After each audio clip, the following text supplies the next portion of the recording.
ದಾಯಾದಿಗಳು ಮುಖಾಮುಖಿಯಾಗಿ ನಿಂತು ಕದನವಾಡುತ್ತಿರುವ ಕುರುಕ್ಷೇತ್ರವನ್ನು ನಿಲ್ಲಿಸಬಹುದಾಗಿತ್ತು ಕೃಷ್ಣ. ಸೋದರ ಬಂಧು ಬಾಂಧವರ ರಕ್ತವನ್ನು ಚಿಮ್ಮಿಸಿ ಬೀರುವುದಕ್ಕಿಂತ ದುಷ್ಟತನ ಮತ್ತೊಂದಿದೆಯೇ?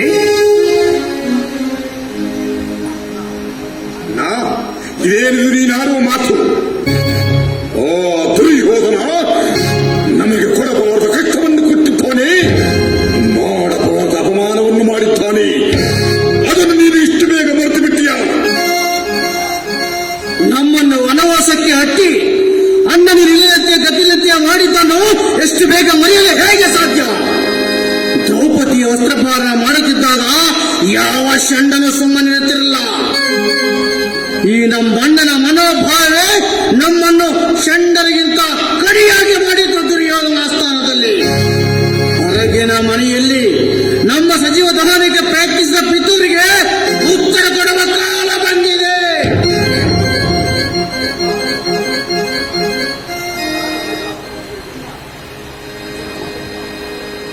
ಅಣ್ಣ, ನಮಗಾಗುವ ಎಲ್ಲ ಅಪಮಾನಗಳಿಗೆ, ಆಗಿರುವ ಎಲ್ಲ ಅಪಮಾನಗಳಿಗೆ ಆ ಕುರುಕ್ಷೇತ್ರವೇ ಕೊನೆಯಂತವಾಗಬೇಕು. ದುರ್ಯೋಧನ ಹಾದಿಯಲ್ಲಿ ನಾವು ನಡೆಯಬೇಕೇನೋ?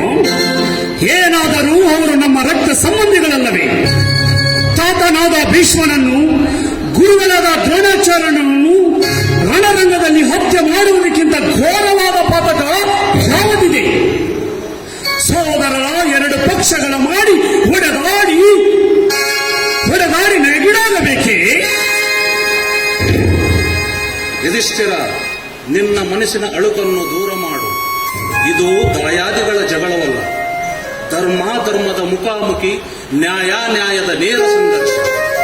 ಜಗತ್ತಿನ ದುಷ್ಟತನವೆಲ್ಲ ಮೈಗೂಡಿಸಿಕೊಂಡ ಆ ಸುಯೋಧನನ್ನು ನಿರ್ನಾಮ ಮಾಡುವುದೇ ನಮ್ಮ ಪವಿತ್ರ ಕೆಲಸವಾಗಿದೆ.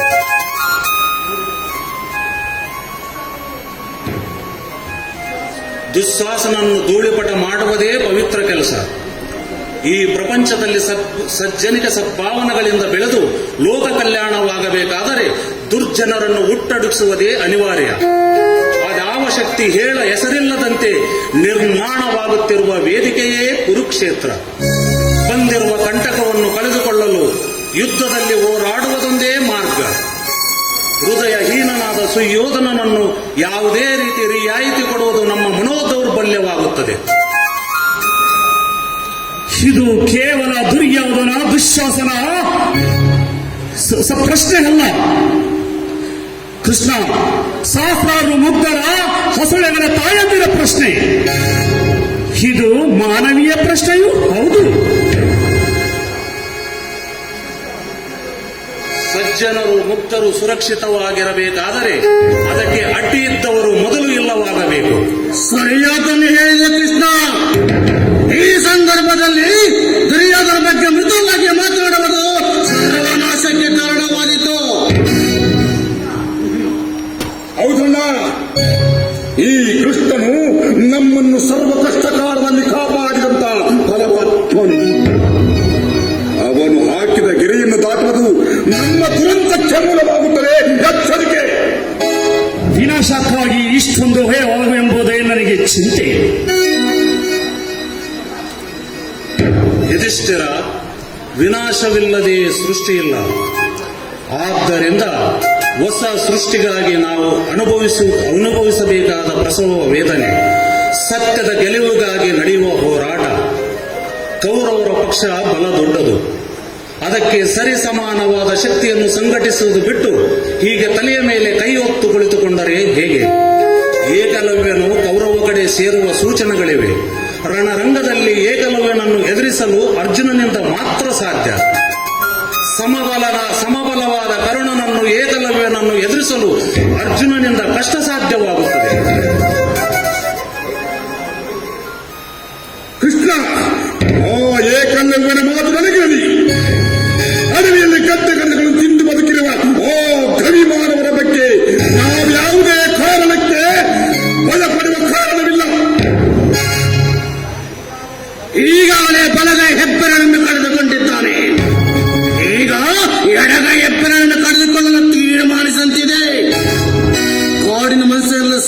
ಮುಂದೆ ಒಂದು ಪಡೆ ಕಟ್ಟಿಕೊಂಡು ಬೀಗುತ್ತಿರುವ ಏಕಲವನಿಗೆ ರಣರಂಗದಲ್ಲಿ ಸರಿಯಾದ ಬುದ್ಧಿ ಕಲಿಸಬೇಕು. ಏಕಲವ್ಯ ಪುಟ್ಟ ಸೈನ್ಯರಾದರೂ ಅವರನ್ನು ಸರಿಸಮಾನವಾಗುವುದು ಸಾಧ್ಯವಿಲ್ಲ.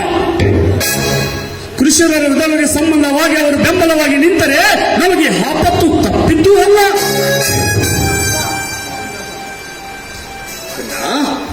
ಆ ಕಾಡಿನ ಪುಟ್ಟನಿಗೆ ನೀವು ಹೆದರುತ್ತಿರುವುದನ್ನು ನೋಡಿದರೆ ನನಗೆ ಬಲು ಆಶ್ಚರ್ಯವಾಗುತ್ತದೆ. ಅಂದರೆ ನಾವೇನು ಬಿಲ್ಲಿದ್ದ ಕಲಿತವರಲ್ಲವೇನು? ಆ ಕೀಳುಕಗಳನ್ನು ನಮಗೆ ಸೋಲಾಗುವುದಾದರೆ ನಮ್ಮ ವಂಶಕ್ಕೆ ಅವಮಾನ, ನಮ್ಮ ವಂಶ ಪ್ರತಿಷ್ಠೆಗೆ ಕುಂದು. ಏಕಲವ್ಯನು ಯುದ್ಧದಲ್ಲಿ ಭಾಗವಹಿಸುವುದು ಆತನ ಹಿತದೃಷ್ಟಿಯಿಂದ ಒಳ್ಳೆಯದಲ್ಲ. ಕೌರವರ ಪಾಂಡವರ ಜಗಳದಲ್ಲಿ ಅವನೇಗೆ ಬಲಿಪಶುವಾಗಬೇಕು. ಏಕಲವ್ಯ ಕಾಡಿನ ಮುಕ್ತ. ಅವರ ಕೌರವರ ದುರುಪಯೋಗ ಪಡಿಸಿಕೊಳ್ಳುವುದು ಅವು ಸರ್ವತ ಸಲ್ಲದು. ಅವನು ಏನೇ ಆದರೂ ನಮಗೆ ಬೆಂಬಲ ನಿಲ್ಲದಿದ್ದರೆ ಚಿಂತೆ ಇಲ್ಲ, ತಟಸ್ಥನಾಗಿದ್ದರೆ ಸಾಕು. ಸರಿಯಾಗಿ ಹೇಳಿದೆ ಯುಧಿಷ್ಠಿರ. ಸೂಕ್ತ ಮಾರ್ಗದಲ್ಲಿ ಒಪ್ಪಂದ ಕೈಗೊಂಡರೆ ಒಳ್ಳೆಯದಾಗುತ್ತದೆ. ಸಾಧ್ಯವಾಗದ ಮಾತು ಸಾಧ್ಯವಾಗಬೇಕು. ಏಕಲವ್ಯದ ಒಪ್ಪಂದ ನಮಗೆ ಅಸಮಾನಕರ. ಪರಾಕ್ರಮದಿಂದ ಏಕಲವರನ್ನು ಗೆಲ್ಲಬೇಕೇ ವಿನಃ ಬೇಡುವುದು ಪಾಂಡವರಿಗೆ ಏನಿತನ. ಇಂಥ ಅಪಕ್ವ ಆಲೋಚನೆಗಳಿಂದಲೇ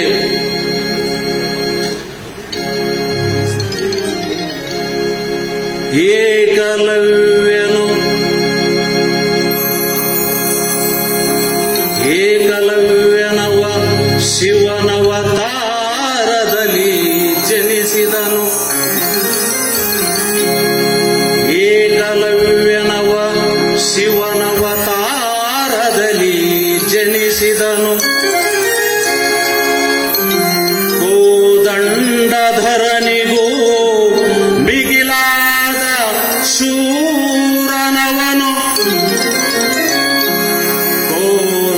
ಕೋದಂಡಧರನಿಗೂ ಮಿಗಿಲಾದ ಶೂರನವನು. ರಣಕಳ ಧುರೀಣ ಭೀಕರ ಬೀಭತ್ಸ ಭಯಂಕರನವನು. ಅಜಯನು ಅಮರ ಮೃತ್ಯುಂಜಯನೋ.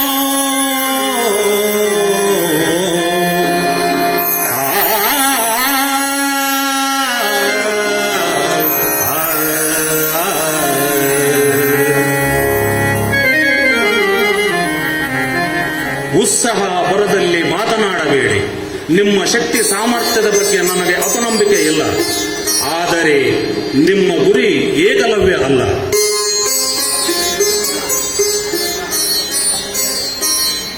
ಅಂದರೆ ಕೃಷ್ಣ, ನಿನ್ನ ಮಾತಿನ ಅರ್ಥ ಯುದ್ಧವೇ ಬೇಡ ಎನ್ನುವೆಯೇನು?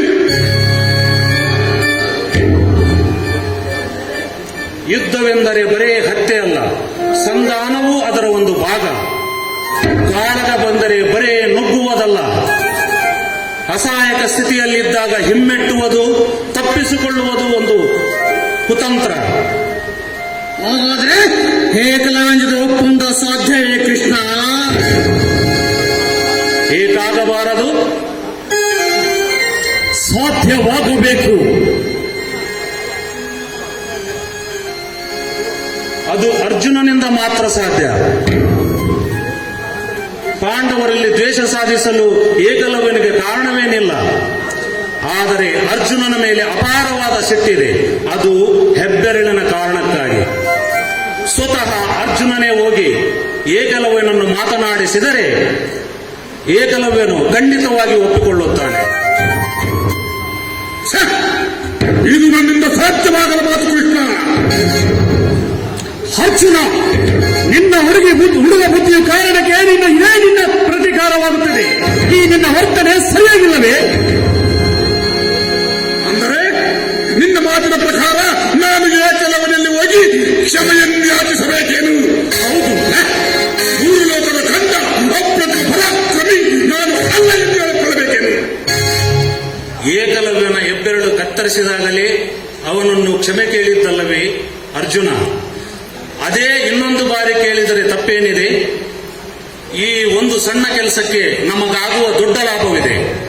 ಇದೇನು ಕೃಷ್ಣ, ಇದರಿಂದ ನಮಗಾಗುವ ದೊಡ್ಡ ಲಾಭ ಯಾವುದು?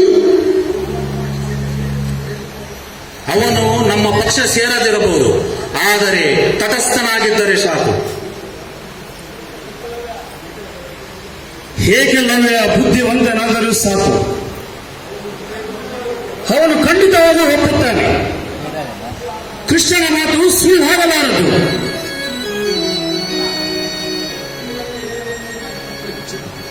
ಆಯ್ತು, ನೀವೆಲ್ಲ ಹೇಳಿದ ಮೇಲೆ ನನ್ನದೇನಿದೆ, ನಿಮ್ಮ ಮಾತಿನಂತೆ ಆಗಲಿ. ನಡೀರಿ, ನಿನ್ನೊಟ್ಟಿಗೆ ನಾನು ಬರುತ್ತೇನೆ.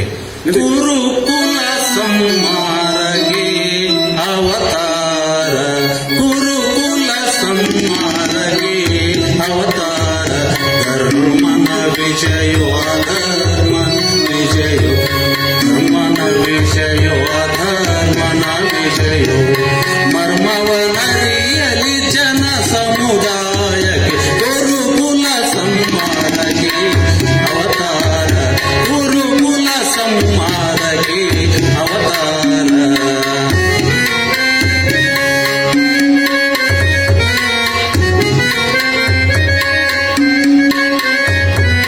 ಜಯ ಸಂಕೇತ ಹನುಮ ಪತಾಕ, ಜಯ ಸಂಕೇತ ಹನುಮ ಪತಾಕ, ಗುರುವಾಗಲಿ ನಯ ನಂದಾದೀಪ, ಲಯವಾಗಲಿ ಗುರು ನಂದಾದೀಪ, ಲಯವಾಗಲಿ ಗುರು ನಂದಾದೀಪ, ಗುರುಕುಲ ಸಂಹಾರಕ್ಕೆ ಅವತಾರ, ಗುರುಕುಲ ಸಂಹಾರಕ್ಕೆ ಅವತಾರ, ಗುರುಕುಲ ಸಂಹಾರಕ್ಕೆ, ಗುರುಕುಲ ಸಂಹಾರಕ್ಕೆ